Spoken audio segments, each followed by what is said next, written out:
విజయవాడలో వరుణుడు కుండపోతగా వాన కురిపిస్తున్నాడు. దీంతో వీధులన్నీ జలమయమయ్యాయి. ఎడతెరిపి లేకుండా కురుస్తోన్న వర్షాలతో బుడమేరుకు భారీగా వరద వచ్చి చేరుతోంది. సింగినగర్లోని ఇళ్లలోకి బుడమేరు వరద వచ్చి చేరింది. దీంతో వాహనాలు నీట మునిగాయి. అప్రమత్తమైన అధికారులు సహాయక చర్యలు చేపడుతున్నారు.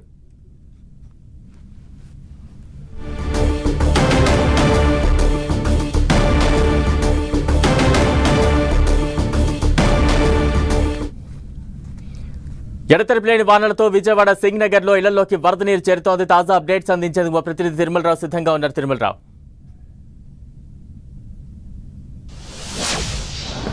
బలరాం, విజయవాడలో గత 2 రోజుల నుంచి కురుస్తున్న భారీ వర్షాలకు లోతట్టు ప్రాంతాలన్నీ అతలాకుతలమని చెప్పాలి. నిన్నటి నుంచి ఈ ఎగువ నుంచి వాటర్ దిగుకు రావడంతో బుడమేరు పొంగి పొరులుతుందని చెప్పాలి. బుడమేరు కింద ఉన్న సింగ్ నగర్, అజిత్ సింగ్ నగర్, పాయకపురం, ప్రకాష్ నగర్, రాజీవ్ నగర్ వంటి ప్రాంతాల్లో చాలా నీటి గట్టులు ఉన్నాయని చెప్పాలి. మొత్తం ఇక్కడ ఉన్న ప్రజలు టోటల్గా వీళ్ళకి ఆహారం అందగా నీరు దొరక్క అల్లకలోలం అవుతుందని చెప్పాలి. ఏదేమైనప్పటికీ ఈ వరదల కారణంగా బుడమేరు ఎప్పుడు లేదు, 10 సంవత్సరాల నుంచి ఈ ఘటన మాకు చోటు చేసుకోలేదు. ఇప్పుడు ఈ బుడమేరు అంతా కట్టంతా అక్రమాలకు గురవటం వల్ల ఈ దుస్థితి వచ్చిందని చెప్పేసి ఈ కొండ ప్రజలే చెప్తున్నారు. ఇక్కడ చూడొచ్చు, వీళ్ళు తినడానికి ఆహారం లేదు. వీళ్ళు నగరంలోకి వచ్చి తీసుకొస్తున్నారు. మొత్తం అంతా శరీరాలు మొత్తం అంతా మునిగిపోయిన పరిస్థితి. అదేవిధంగా బుడమేరు ఎగువ నుంచి వాటర్ దిగుకి వేగంగా రావడంతో వాళ్ళు కొట్టుకుపోయే పరిస్థితి కూడా ఉంది. చూడొచ్చు, వాటర్ ఫ్లో ఎంత చాలా సీరియస్గా ఉన్నట్టు కూడా మనకు చాలా తేటమవుతుంది. ఈ కొండ నగరంలో ప్రాంతం ఈ వాసులంతా ఎవరు మాకు ఆహారం పెడతారు, ఎవరు మాకు మంచినీళ్ళు ఇస్తారు అంటూ ఆర్తనాదాలుగా ఎదురు చూస్తున్న పరిస్థితి అయితే మీకు కనిపిస్తుంది. ఇక్కడ చూడొచ్చు, కెమెరామెన్ ఇటు చూపించి ఒకసారి కొండ ఈ అపార్ట్మెంట్ ప్రాంత వాసులంతా చూస్తున్నారు. మనకు ఆహారం ఎవరు పెడతారని చెప్పేసి వాళ్ళు చర్వాణీలతో వాళ్ళ సంబంధించిన బంధువులకు మాత్రం ఫోన్ చేసి వాళ్ళు అడుగుతున్న పరిస్థితి మీకు 10 టీవీ ఎక్స్క్లూజివ్గా మీకు ఇక్కడ చూపిస్తున్న పరిస్థితి కనబడుతుంది. మాకు నిన్నటి నుంచి ఆహారం లేదు, నిన్నటి నుంచి ఈ వరదలో మేము చిక్కుకున్నాము, ఒక అధికారి రాలేదు, ఒక ప్రజాప్రతినిధులు రాలేదు, ఓట్లుగా మాకు వస్తారు కానీ ఇలాంటి పరిస్థితులు మాకు రాలేదంటూ వాళ్ళు చాలా ఆందోళన అయితే గుర్తున్న పరిస్థితి. అదేవిధంగా ఈ అపార్ట్మెంట్కి సంబంధించి చిన్నపిల్లలు అందరూ అక్కడ ఉన్న పరిస్థితి. వాళ్ళకు కూడా ఆహారం లేదు, పాలు లేవు, తినడానికి లేదు అని చెప్పేసి వీళ్ళంతా ఆతనాదాలు అయితే ఉన్నారు. కొంతమంది మనతో ఉన్నారు, వాళ్ళతో మాట్లాడే ప్రయత్నం చేద్దాం. సార్, ఏంటి సార్ ఈ పరిస్థితి, దీనికి కారణాలు ఏంటి? సార్, నేను గత 20 సంవత్సరాలుగా సింగనగర్ ప్రాంతంలో ఉండటం జరుగుతుంది. ఈ 20 సంవత్సరాల్లో 2009లో ఇలాంటి విధంతోనే మనం చూడటం జరిగింది. 2009 తర్వాత ఇలాంటి పరిస్థితి ఎప్పుడు కూడా ఏర్పడలేదు. ఈ రోజున ఈ ప్రాంతంలో కొన్ని లక్షల మంది నివసిస్తూ ఉన్నారు. ఈ లక్షల మంది కూడా ఈ రోజున ఈ విపత్తికి గురయ్యి అల్లకొల్లలైపోతూ తినడానికి ఆహారం లేక, ఉండడానికి ప్లేస్ లేక ఎంతోమంది ఇబ్బందులు పడుతూ ఉన్నారు. ఇట్లయితే ఇంకొక సాయంత్రం వరకు ఉంటే కనుక చాలా ప్రాణ నష్టం కూడా జరిగే పరిస్థితి ఉంటుంది, జీవాలకే కానీ మనుషులకే కానీ.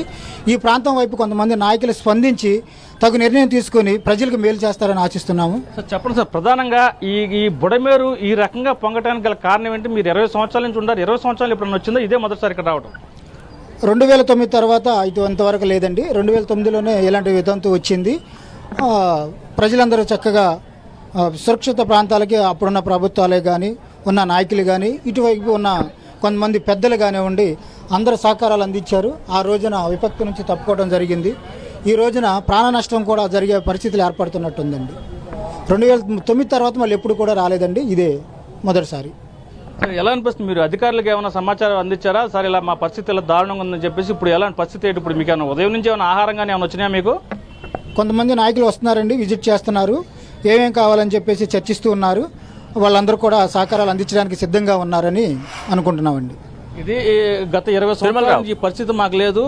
ఈ గత 2 రోజుల నుంచి మాత్రం చాలా దయనీయమైన పరిస్థితి ఉంది. బుడమేరు కొట్టుకుపోస్తుంది. అదేవిధంగా ఒకసారి పొంగటంతో ఈ చుట్టుపక్కల కాలనీలన్నింటి మునిగిపోయినాయి. వీళ్ళకి నిన్నటి నుంచి ఆహారం లేదు, ఆహారం లేక అలంటిస్తున్నారు. వీళ్ళని పట్టించుకుని నాదుడు లేదని చెప్పేసి ఇక్కడున్న కాలనీ వాసులే చెప్పడం జరిగింది. ఏదేమైనప్పటికీ ఈ బుడమేరు పొంగటం అనేది దురదృష్టకరం అని చెప్పేసి అంటున్నారు. గతంలో అయితే బుడమేరు సంబంధించి కట్ట ఇబ్బంది లేకుండా అన్ని చర్యలు చేపట్టారు. కానీ ఇప్పుడు బుడమేరుకు కట్ట సంబంధించి ఏదైతే ఉందో ఈ అక్రమాలకు గురవటం వల్ల ఈ దుస్థితి వచ్చిందని చెప్పేసి అన్నారు. కొంతమంది మనతో ఉన్నారు, అయితే కూడా వాళ్ళు సంబంధించి మాట్లాడే ప్రయత్నం అయితే కొంచెం చేద్దాం. ఇక్కడ చూడొచ్చు, అతను చూస్తున్నాడు. ఇప్పుడు ఎవరు ఇక్కడ సంబంధించి ఏమిటనే కోణంలో కూడా మాకు పరిస్థితి కనపడతలేదని చెప్పేసి ఆందోళన అయితే వ్యక్తం చేస్తున్నారు. ఇక్కడ కొంతమంది మళ్ళీ మాట్లాడే ప్రయత్నం చేద్దాం. సార్, ఈ పరిస్థితి ఏంటి, ఎలా ఉంది అనేసి కూడా కొంతమందితో మాట్లాడే ప్రయత్నం చేద్దాం. సార్, ఏంటి సార్ ఈ పరిస్థితి ఏంటి, ఎలా ఉంది, దీనికి గల కారణాలు ఏమని భావిస్తున్నారు మీరు? ఇది చాలా దురదృష్టకరమైన విషయం. గత 1994లో ఇలాంటి వాతావరణం చూసాం. మళ్ళీ ఇప్పుడు ఈ 2024లో ఇలాంటి వాతావరణం చూస్తున్నాం. అది ప్రకృతి వైపరీత్యం, దానికి మనం ఏం చేయలేం. ప్రభుత్వం కూడా సహాయ సహకారాలు బాగానే అందిస్తుంది. ఇలాంటి విపత్తులు వచ్చినప్పుడు మనం బాధపడే కన్నా రాకోకుండా ముందు జాగ్రత్తలు తీసుకొని ఈ యొక్క ప్రజా జీవనాన్ని కాపాడుకుంటే చాలా మటుకి చాలా బాగుంటుందని నేను ఆశిస్తున్నాను. రైట్, ఇది ఈ కొండ వాళ్ళు కూడా ఒకటే చెప్తున్నారు, ఈ విపత్తు వచ్చినప్పుడు కాదు రాకొక ముందే మనం జాగ్రత్తలు తీసుకుంటే ఇలాంటి పరిస్థితి వచ్చేది కదా అని చెప్పేసి ఈ కొండ స్థానికులు కూడా చెప్పడం జరుగుతుంది. బలరాం, తిరుమలరావు, అంటే విజయవాడలో ఇటువంటి వరదను ఎప్పుడైనా ఊహించామా? ఎందుకంటే ఇప్పుడు చూస్తున్న విజువల్స్ లో కావచ్చు, ఇదంతా ఒక లంక గ్రామాల్లో వరద ఏ రకంగా అయితే ఉంటుందో దాన్ని తలపించే విధంగా విజయవాడ నగరంలో ఇటువంటి వరదను ఏ రకంగా అర్థం చేసుకోవాలి? దీనికి కారణాలు ఏంటి? అధికార యంత్రాంగం ఏమైనా అక్కడికి చేరుకుంటూ ఉందా? బలరాం, ఏదైతే ఉందో గత 20 సంవత్సరాల నుంచి ఇక్కడ ఇలాంటి పరిస్థితి లేదని చెప్పేసి చెప్తున్నారు. గత 20 సంవత్సరాల క్రితము ఏదైతే ఉందో బుడమేరు పొంగి ఇబ్బందికర పరిస్థితి ఉందని చెప్పేసి ఈ కొండ స్థానికులే చెప్పడం జరుగుతుంది. అయితే గతంలో ఉన్న వైఎస్ఆర్ ప్రభుత్వం వచ్చేసి బుడమేరు నింపు గ్రామాలకు సంబంధించి ఇబ్బంది పడుతున్నారని చెప్పి బుడమేరు చాలా క్లియర్గా దానికి సంబంధించి అక్రమాలకు పాల్పడమని కొట్టివేసి బుడమేరు క్లియరెన్స్ ఇచ్చే ఏలూరు దాకా క్లియరెన్స్ అయితే ఇవ్వడం జరిగింది. అయితే ఇప్పుడు ఉన్న ప్రభుత్వాలు ఈ బుడమేరు మీద అక్రమ కట్టడాలు చేయడం, అదేవిధంగా ఇక్కడ బుడమేరుకు నీట్గా లేకుండా చేయడం వల్ల ఈ పరిస్థితి ఏర్పడిందని చెప్పేసి చెప్తున్నారు. కట్ట ఆక్రమించుకుని ఇలా చేయడం వల్లే ఈ పరిస్థితి ఏర్పడిందని చెప్పేసి కొండవాళ్ళు చెప్తుంది జరిగింది. ఏదేమైనప్పటికీ ఈ బుడమేరు కట్ట తెగపోవడం అనేది 20 సంవత్సరాల తర్వాత మళ్ళీ మొట్టమొదటిసారి ఇది జరిగిందని చెప్పేసి కొండ బుడమేరు వాసులంతా ఆవేదన వ్యక్తం చేస్తున్నారు. ఈ బుడమేరు కట్ట తెగపోవడం వల్ల దేవినగరు, సింగ్ నగరు, పాయకపురం, ప్రకాష్ నగరు ప్రాంతాలు కాలనీ వాసులంతా జల దిగ్బంధంలో చిక్కున్నారని చెప్పి వీళ్ళకి తినడానికి ఆహారం లేదు, ఉండటానికి ఇల్లు లేక చాలా దయనీయమైన పరిస్థితిలో ఉన్నారు. పసిపిల్లలు సైతం చాలా ఆవేదన అయితే వ్యక్తం చేసి వాళ్ళకి సంబంధించిన పాలు లేక